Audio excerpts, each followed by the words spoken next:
Let us move on to our guest, Bob Dean. I'm very excited to have him on the show. We haven't had him, even though he's local and he's a great guy. He's a lot of fun and certainly some interesting things to say, as we talked about with the NATO UFO assessment. So let's hear this from the man himself. Roll the tape. Let's start off with, your friendship with Wendell Stevens. And you met Wendell prior to your UFO. I had been a member of APRO for some years. Okay. Before I retired. Having been a long-time member of APRO and in this field for so long, how would you define Wendell's significance in this field? The fact that he's gone now, he's left a big gap. He brought a lifetime of experience to his work, and he had an ability, he had a skill. And as I said, he spoke Spanish fluently. He was fairly good at Portuguese, too. But I respected him, I admired him, and most of all, I found him to be a good friend. I could depend on him, and he learned to depend on me. I don't think we've asked you this yet, but we're going to be giving him a Lifetime Achievement Award at the Congress that we would love for you to accept for him. I'd be honored. I had planned to say a few words on my own behalf when I had my presentation. You see, Wendell, I was honored and privileged to assist him in putting together the first World Conference in Tucson in 1991. We even had a KGB agent show up. And that's a story that I don't know whether it's ever been told or not. I know a little bit about that from Antonio, because he was there. Antonio was there, but there was a Russian investigator by the name of Valery Uvarov. And I hope Valery is still alive and well. I haven't seen him for a while. But Valery was there as a speaker. And we learned a little bit in those days about any time a Soviet citizen traveled abroad for a conference or whatever, he was always escorted, I guess is the proper word, by a government representative. Now, they never admitted in those days who that escort was, but this particular escort was a smashing, sexy, good-looking little blonde. Someone recognizable at a UFO conference. Oh, she stood out like a sore thumb. She was one of the most attractive women there, and the day the conference ended, he admitted who she was. She was not merely a government escort to help him, assist him. She was there to keep an eye on him. She was KGB. And Valerie admitted that the last day of the conference, and a number of other European representatives who were there said, we knew it all along, Yeah, interesting. Now, with that first conference, is there something in the newer conferences that you see lacking that they had in the first conference that maybe we can work on reigniting? Well, your word reigniting is an appropriate term because there was some fire in that first conference.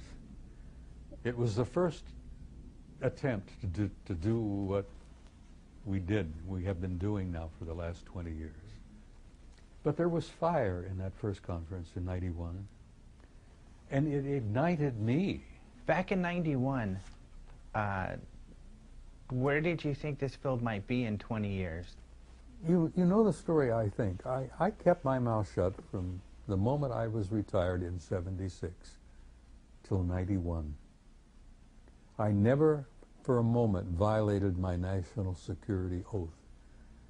I took that oath, swore an oath, and in those days, when you swear an oath on a cosmic top secret assignment, it's not for 10 years or for 20 years. It's for life. And when I came out and started babbling about what I had seen, what I had learned, and the top secret material that I had access to,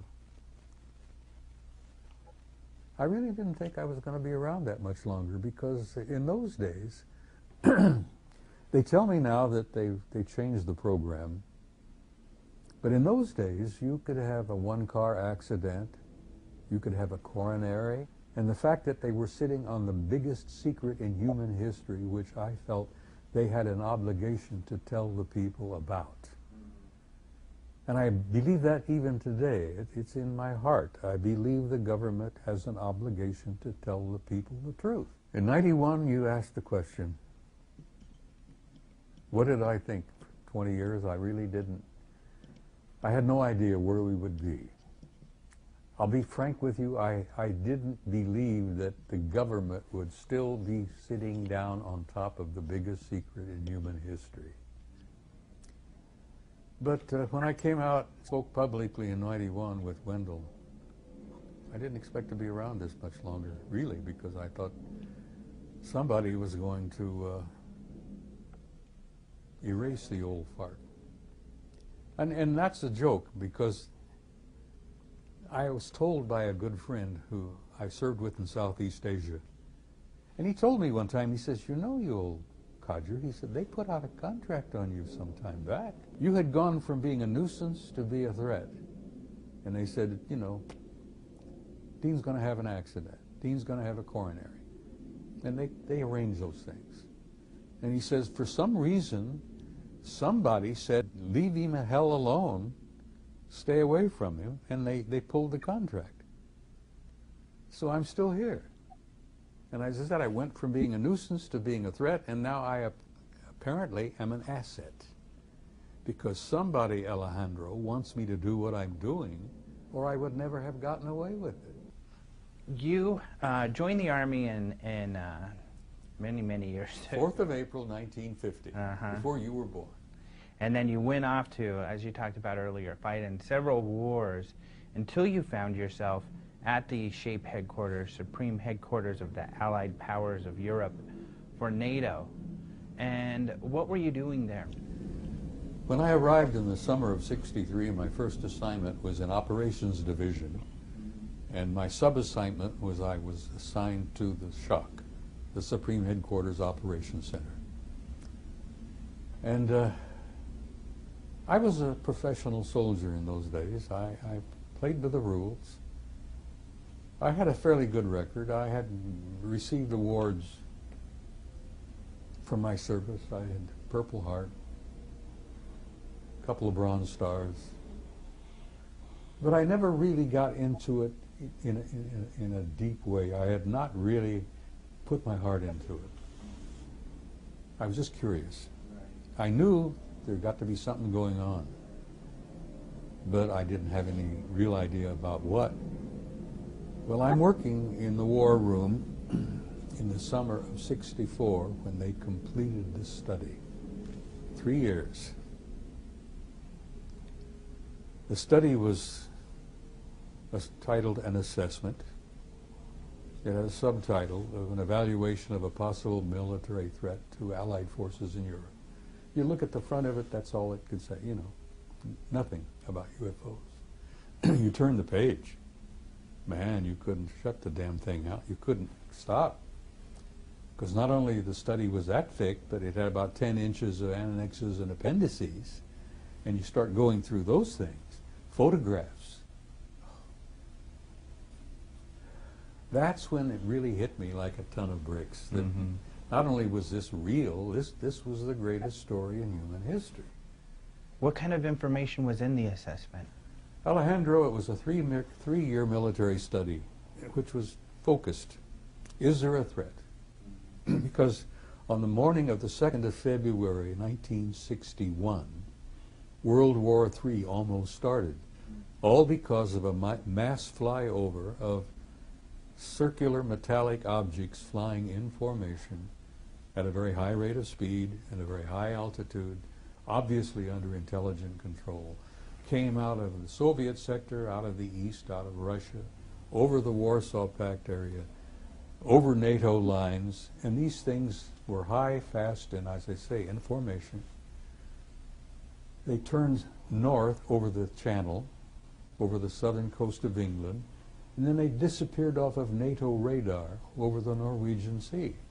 And in '61, the morning of the 2nd February, Soviets went on red alert, we went on red alert, everybody had their fingers above the red buttons, you know, fingers on the triggers, so to speak.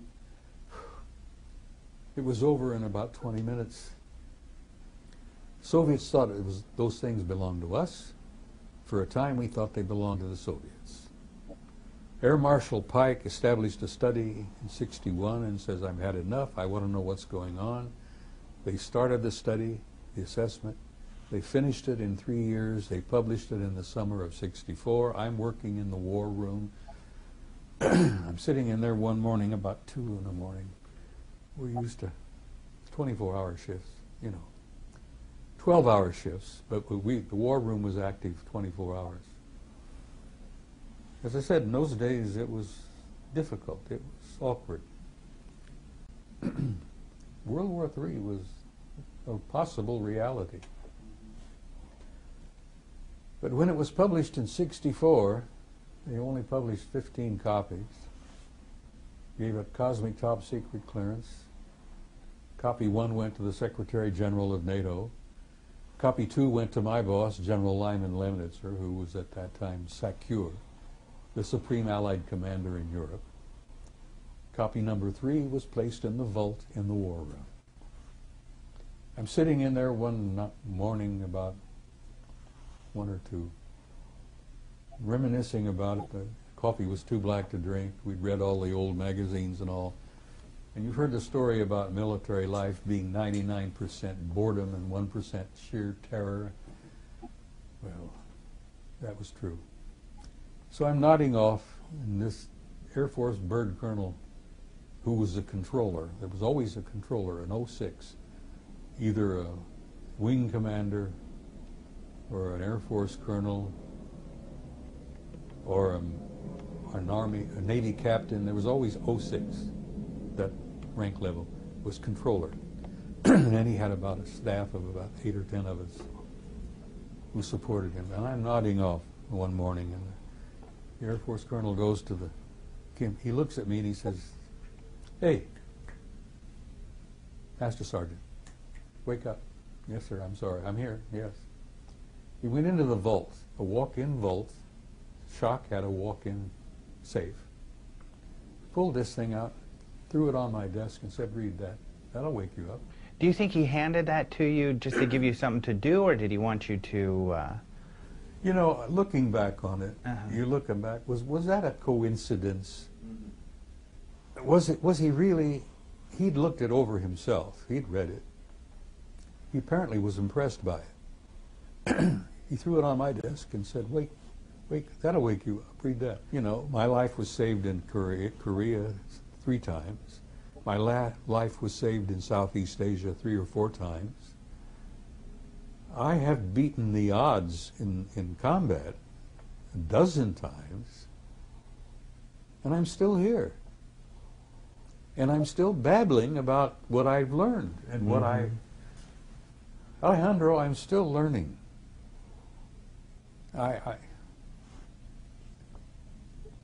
You know the story. I think I've shared it with you. In 2003, I made a presentation at the Bay Area Conference. And in the last presentation I was going to make, and I got up and I said, "I'm finished, I'm out of here, I'm not going to do this anymore." I was fed up with the infighting, the rock throwing, the mudslinging, not from the critics, but from the members of the so-called community itself. And I was fed up. I was up to here. I said, I don't need this. I don't deserve this. I'm going to have to go back and live like a retiree, a good, retired gentleman. My kid used to accuse me of trying to commit suicide slowly, Big cigars, still enjoy them. Good bourbon, Jack Daniels. Lots of red meat. So the assessment. 5 years I was a recluse. Oh, right.